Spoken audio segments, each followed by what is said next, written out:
যদি আমার জায়গায় আপনারা কেউ থাকতেন তাহলে হয়তো বা বুঝতে পারতেন যে আসলে তাদেরকে আমার কতটুকু প্রয়োজন।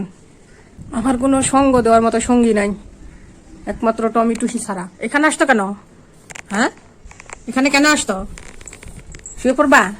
এই রে বাবা, এই যে আর একটা আসতেছে, এই যে আইসে তার কাজ শুরু করে দিল। টমি, একটু আরামে থাকতে দাও মা, আরামে থাকতে দিব। আরামে তো একটু থাকতে দেবো না টুসি। এই টমি টমি খুবই বিরক্ত করে আমার টুসিটারে। মানে শান্তশিষ্ট যারা ভদ্র বা যাদের ভিতরে মানবতা আছে তারা সবসময়ের জন্য এরকম হেনস্থার শিকার হয়। আমার টুসিমণিকে দেখলে তার প্রমাণ পাওয়া যায়। কি করব, কত সময় সহ্য করবো? এই যে দিতাছে, এই যে দেখছেন অবস্থা, কি অবস্থা। এই যে ভদ্রলোক শান্তি দেয় কি? একটু শান্তি দেয় না, বারবার যায় ওই জায়গায় ধরবে। ওই যে একটু শান্তি দিবে কি টুসিরে? শান্তির গোষ্ঠীও দিবে না। রোদে মধ্যে শুয়ে পড়াও, এখানে রোদে শাও। টমি, রোদে মধ্যে শাও, রোদে শাও। টুসিরে ডিস্টার্ব দিও না, তুমি রোদে শুয়ে পড়ো। ও একটু শুনবে না, একবার সেই ঠেটা ঠেটা ওইটা।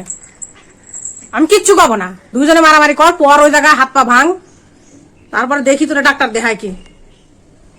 হাত পা ভাঙ্গে এমনি দুই হাতই বাঁকা হয়ে আছে, ব্যথা পাইতে পাইতে আবার পা বাঁকা হয়ে গেল, এত পরিমাণের ব্যথা পায়। ও ঘুম থেকে ওই যে ঘুমাইবো, ও যায় ওই যে এখন ওই জায়গায় বসলে কি করবো? আর জীবন তো বাঁচান লাগবে, মারামারি করে তোর জীবন চলে না। যায় বসে আছে যে আরামে, আরো আরামে ওরা উস্কায় দিয়ে আরামে যায় ওই তো বসে হাত পা চাটতিছে উস্কানি। কি যে কই, আমার টমি এত পরিমাণের তুরতুরে রে আল্লাহ, ভালো লাগে আর কি। আমার টমি টুসি আমার ভালো লাগার একমাত্র কারণ। আমার কোনো সঙ্গ দেওয়ার মতো সঙ্গী নাই, একমাত্র টমি টুসি ছাড়া। আমাকে খুবই ভালো রাখে। যাই হোক, যে কথাই বলি না কেন, এগুলো সবই আপনাদের একটু বিনোদন দেওয়ার জন্য। আর আমার খুবই প্রয়োজন এই দুটেরই, খুব খুব, মানে এখানে বলে কোনো বোঝাতে পারবো না যে আমার কতটুকু প্রয়োজন এদের। যদি আমার জায়গায় আপনারা কেউ থাকতেন তাহলে হয়তো বা বুঝতে পারতেন যে আসলে তাদেরকে আমার কতটুকু প্রয়োজন। আমার জীবনে একমাত্র সঙ্গ দেওয়ার লোক এই দুজন, আমার কোনো সঙ্গী নাই। যে যে কোথায় বলুক না কেন, আমি কারো কথা গায়ে মাখি না। অনেকে অনেক কিছু বলে যে মানুষের অনেকে বাচ্চা মানে খেতে পারে না, কো রাস্তাঘাটে পড়ে থাকে, আর আমি বিড়াল নিয়ে আদর করি, বিড়ালকে খাওয়াই, যত্ন করি, চিকিৎসা করাই, তাদের পিপটি করার জন্য লিটার টাকা দিয়ে কিনে ব্যবহার করি, মানে নানান কিছু আর কি, অনেক কিছু শুনতে হয় আর কি মানুষের। তো যাই যেটা বলুক না কেন, আমি কারো কথা কানে নেই না, কারণ আমার প্রয়োজন ওদেরকে, কানে নেওয়ার কোনো দরকার মনে করি না।